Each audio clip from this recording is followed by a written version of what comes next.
नमस्कार, आदाब। जनसंवाद टीवी पर आपका स्वागत है। मैं हूं आपके साथ एजाजुल हक। कब्रिस्तान मसाजिदों पर कब्जे की लड़ाई का सिलसिला जारी है। ऐसा ही एक और मामला पटना शहर के बीचों बीच में है। ये मामला कोई नया नहीं है, पुराना है। गोलकपुर कब्रिस्तान पटना के NIIT कॉलेज के ठीक सामने प्राइम लोकेशन। जाहिर सी बात है, झगड़े का तो घर बनेगा, मगर इसमें जो इस इमलाक का मालिक है यानी वक्फ बोर्ड क्यों नहीं फैसले के लिए आगे आता है। सरकार ने तो इसी काम के लिए ये विभाग बनाया है। खैर, इसी बीच एक नौजवान की ये शिकायत है कि वक्फ बोर्ड मेरी निजी ज़मीन को पैरवी की बुनियाद पर वक्फ बोर्ड ने रजिस्टर कर दिया है। कहाँ तक आरोप सही है, ये तो न्यायालय और बोर्ड को बताना है। इसका बहुत जल्द खुलासा होगा, मोहम्मद शुएब नामी शख्स ने कहा है।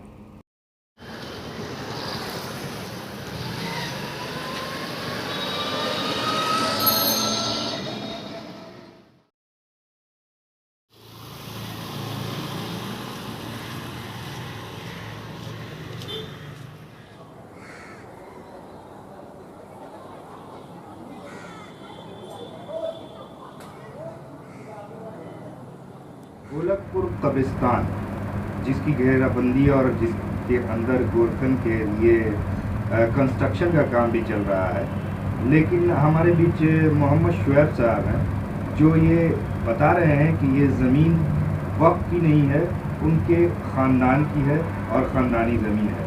शुएब साहब बताएं कि किस तरह से ख़ानदानी आपकी ज़मीन है और कैसे लोग, जैसा कि आपका कहना है कि ज़बरदस्ती इसको वक्फ में डाला है, तो आप पूरा डिटेल बताएं।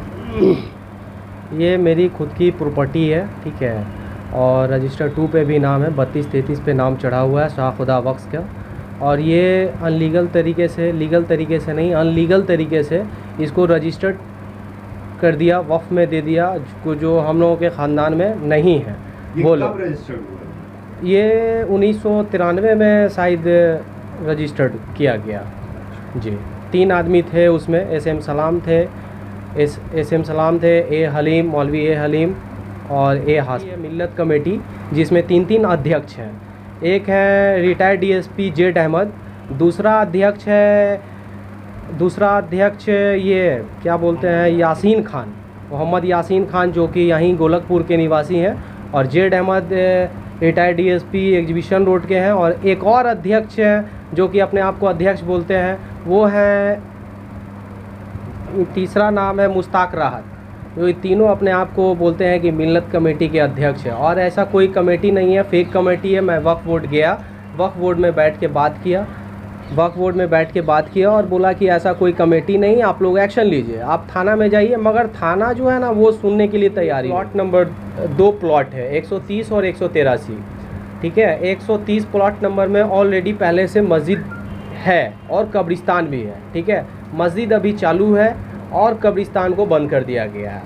183 मेरे कब्जे में थी, उसको ज़बरदस्ती यहाँ पे भू माफिया यासीन खान, छोटन, रुस्तम, जाहिद, मुश्ताक राहत, रिटायर्ड DSP जेड अहमद, चांद, ये लोग जो है ना अफरा तफरी मचा के ये अपने कब्जे में ले लिए।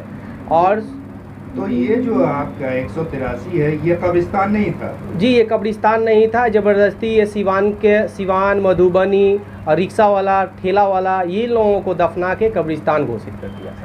आप जो साबित करना चाह रहे हैं कि ये कब्रिस्तान नहीं है, मेरी निजी ज़मीन है, तो क्या आपके पास सबूत है या क्या आपने न्यायालय में गुहार लगाई है? जी, मैं न्यायालय गया है पटना हाई कोर्ट में 12/5/53/2013 केस। हाँ जी, ये केस नंबर है पटना हाई कोर्ट का, जो कि अभी लंबित है। उसके बावजूद यहाँ पे दबंगेरी, भू माफिया लोग जो है ना ज़बरदस्ती काम करने के लिए तैयार है। 200-250 आदमी लाते हैं और बोलते हैं, गाली गलौज करते हैं, मारपीट करते हैं, माँ बहन को गाली बक के, उसके बाद फिर चले जाते हैं, फिर आते हैं, फिर वही काम करते रहते हैं। फिर मैं थाना में गया रिजवान खान के पास, तो बोले क्या कि छोड़ दो, ये सब छोड़ दो, इन लोग से, गुंडा से, क्रिमिनल से, इन लोग से मत लगो और तुम लोग चले जाओ। उसके बाद 2 दिन 4 दिन के बाद उनका वो चले गए, ट्रांसफ़र हो गए। सबीउल हक साहब अभी जो मौजूदा थाना प्रभारी हैं, ये तो सुनने के लिए तैयार नहीं है। इन्हीं के देख रेख में काम हो रहा है। और अच्छा शुएब साहब, आप कैसे साबित करेंगे कि आपकी ज़मीन है? कोई दस्तावेज, कागज़ आप हमको दिखाएं कि आपकी ज़मीन है, कैसे साबित करेंगे? जी बेशक बेशक। मेरे पास रसीद है 11/2/50 का, जो कि शाहखुदा वक्स के नाम से है। ठीक है, पहला सबूत। ये कौन हुए शाहखुदा? ये अब्बू के परदादा हुए। और दूसरा सबूत है कि पूरा वंशावली मेरा तैयार है खुदा वक्स से अभी तक जो चला आ रहा है। तीसरा ये है कि ये जो वफ़ किया गया, ये ज़मीन जो वफ़ किया गया, मेरे ख़ानदान के लोग नहीं थे। ये 3 आदमी जो थे वो बाहर के थे। यो पहला नाम ये है अरशद उस्मानी, सन ऑफ दरोगा उस्मानी। दूसरा नाम है एसएम सलाम एट गोलकपुर। तीसरा नाम है मौलवी ए हलीम।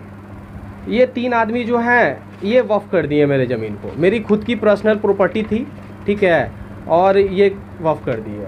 और मैं वक्फ बोर्ड गया और बात किया उससे, तो बोला कि ऐसा नहीं है। तो मैंने आरटीआई से सवाल किया। आरटीआई से सवाल करने के बाद वहाँ से जवाब हमको मिला कि इस कार्यालय में कोई जानकारी नहीं है, कोई सूची नहीं है, कोई जानकारी उपलब्ध नहीं है यहाँ पे। अच्छा ये बताएं कि जो वक्फ स्टेट का वक्फ नंबर जो दिया हुआ है इस कब्रिस्तान के दरवाजे पर, उस हवाले से आप जब वक्फ बोर्ड में मिले तो क्या वक्फ बोर्ड के चेयरमैन या वक्फ बोर्ड के कर्मचारी ने क्या आपको बताया? 2153 के बारे में क्या बताया? 2153 मिल्लत कमेटी एक जो फेक कमेटी है, मिल्लत कमेटी एक फेक कमेटी जो 2153 वक्फ नंबर दी गई है। ठीक है, किसने दिया है? ये वक्फ बोर्ड ने दिया है? नहीं, वक्फ बोर्ड ने नहीं। हाँ, वक्फ बोर्ड रजिस्टर्ड किया तो मिल्लत कमेटी के नाम से वक्फ बोर्ड 2153 के नाम से इसको उजागर कर दिया गया। तो अभी जैसे कि आपने बताया कि वक्फ बोर्ड ने कहा कि ऐसा कोई रजिस्टर्ड नहीं है, तो ये 2153 के बारे में आपने सवाल किया, आरटीआई किया, तो क्या आपको जवाब दिया? आरटीआई में मैंने सवाल किया कि ये प्रॉपर्टी आपके पास कैसे आई। दूसरा सवाल मैंने किया कि अगर ठीक है ये प्रॉपर्टी मेरी प्रॉपर्टी आपके यहाँ आ गई तो इसका पूरा दस्तावेज आप दीजिए, और मेरे कौन ख़ानदान के दिए हैं ये दीजिए। तो ये डायरेक्ट आरटीआई से सवाल किया गया तो जवाब में ये दिया गया इस कार्यालय में कोई जानकारी नहीं है, कोई सूची नहीं है। आप 140 रुपये का फॉर्म भर के आप पता कर लीजिए कौन दिया क्या दिया। यहाँ से अपना पल्ला झाड़ लिया वक्फ। इस पूरी ज़मीन को प्रशासन के द्वारा खाली कराया गया, क्या मामला था? लीगल तरीके से खाली नहीं कराया गया था उसको हुआ क्या कि नोटिस हम लोगों के पास भी आया था। Plot number 130, plot number 130 plot number बस 183 के जस्ट बगल में है। 130 जिसमें आप रहते हैं वो मेरा प्लॉट नंबर 183 है। अच्छा ठीक, तो वो आया था ऑर्डर किसके लिए? ऑर्डर 130 प्लॉट नंबर पे आया था और खाली जबरन कर दिया गया यासीन खान के देख रेख में 183 को। उसके बाद मामला ये आ गया, अभी कुछ दिनों से जो मामला आया है, थाना हम गए थे सबीउल हक साहब को, तो सबीउल हक साहब को भी यही बोला गया, यासीन खान ये बोला कि ऑलरेडी पहले से जो है ना हम खाली करवा चुके हैं। तो यासीन खान से मैं सवाल किया कि प्लॉट नंबर 130 पे आया है नोटिस और आपने 183 को जबरन तुड़वा दिया। भू माफिया लोगों को मिला के, गुंडा क्रिमिनल को खड़ा करा के 200-250 आदमी उस वक्त थे और उस वक्त आके और 183 को तुड़वा दिया गया। अच्छा, 130 की क्या यथास्थिति है, क्या है उसमें? 130 ऑलरेडी पहले से मस्जिद दी हुई है खुदा वक्स साहब की जी, कब्रिस्तान भी है जो कि बंद कर दिया गया है। उसको ऑलरेडी कब्रिस्तान है, उसको बंद कर दिया गया और उसमें भी आधे में यूसुफ साहब जो हैं वो कमेटी ही के हैं, क्या है नहीं है हमको नहीं पता। सेक्रेटरी बोलते हैं अपने आप को कि हम सेक्रेटरी हैं मिल्लत कमेटी के, और उसको भी घेराबंदी करके उसको बंद कर दिया गया है उसमें। हाँ, इंक्रोचमेंट है ऑलरेडी। सब 130 प्लॉट नंबर जो है किसी के पास कागज नहीं है। कितनी जमीन है वो? 804 डिसमिल है। 804 डिसमिल जी, 804 डिसमिल टोटल है। कब्रिस्तान कितना है या मस्जिद कितना है ये बता सकते हैं? मस्जिद देखिए 2 बीघा में समथिंग मस्जिद और कब्रिस्तान दोनों था। अभी तो लगता है कि 20 कट्ठा भी नहीं है। ये सब लोग बसे हुए हैं? हाँ, सब लोग बसे हुए हैं। यूसुफ साहब भी इसमें बसे हुए हैं जो कमेटी के सेक्रेटरी बोलते हैं। इनके पास भी कोई कागज वागज नहीं है। ऑलरेडी पूरा घेराबंदी कर दिए हैं, कब्रिस्तान का बंद कर दिए हैं और ज़बरदस्ती 183 प्लॉट नंबर को भू माफिया लोग मिल के ये काम कर रहे हैं। 130 में जो लोग रह रहे हैं तो उनके कागजात नहीं है, इस पर आपने क्या किया? 130 पे जो कागजात जिनके पास नहीं है, मैं हाई कोर्ट में पिटीशन दायर किया है सबके नाम से, और बहुत जल्द इन लोगों को पता चल जाएगा कि क्या कहानी है। तो ज़मीन के कागज़ नहीं है, और भी जगह आप गए हैं, वक्फ किया हुआ है, उसमें भी आपने वक्फ बोर्ड में भी आपने गुहार लगाया है, उसमें इंक्रोचमेंट है, क्या क्या इस पर किया है, आप बताएं कुछ। देखिए, मैं हाई कोर्ट में दोनों प्लॉट पे गया था। दोनों प्लॉट जो है वो रजिस्टर्ड गलत फहमी में कर दिया गया, वक्फ बोर्ड ने रजिस्टर्ड ले लिया। ठीक है, ये दोनों प्लॉट मेरा खुद का पर्सनल प्रॉपर्टी है। उस प्लॉट पे जो रजिस्टर्ड हो गया है, यानी कब्रिस्तान है और मस्जिद है, उसमें भी कुछ लोग रह रहे हैं जो कि गैर कानूनी रह रहे हैं, उस पर आप कार्रवाई कर रहे हैं? हाँ जी जी, बेशक, उस पर भी हम चढ़े हैं। 130 प्लॉट पे कमेटी के कुछ लोग जो हैं वो गैर कानूनी से कब्जा करके और पैसा कमा रहे हैं। उनके पास कोई कागज नहीं है? नहीं, कोई कागज नहीं है, उन लोगों के पास भी कोई कागजात नहीं है। इस पर आप कार्रवाई करने की? हाँ, कार्रवाई कर चुके हैं, सोचना नहीं, हम कार्रवाई कर चुके हैं। 183 का मामला एक और हम बता देते हैं। एक बात और ये है, कहना ये है कि 183 प्लॉट नंबर को पहले तो ज़बरदस्ती इन लोगों को जबरन कब्जा किया, उसके बाद 2 तल्ला मकान पीट दिया, और उसके बाद क्या हुआ कि ये चंद तरह का सब्जी का पेड़ लेके आए हैं कब्रिस्तान में। बैगन, मूली, प्याज, आलू, ये सब का जो है ना खेती बाड़ी कर रहे हैं कब्रिस्तान के अंदर में।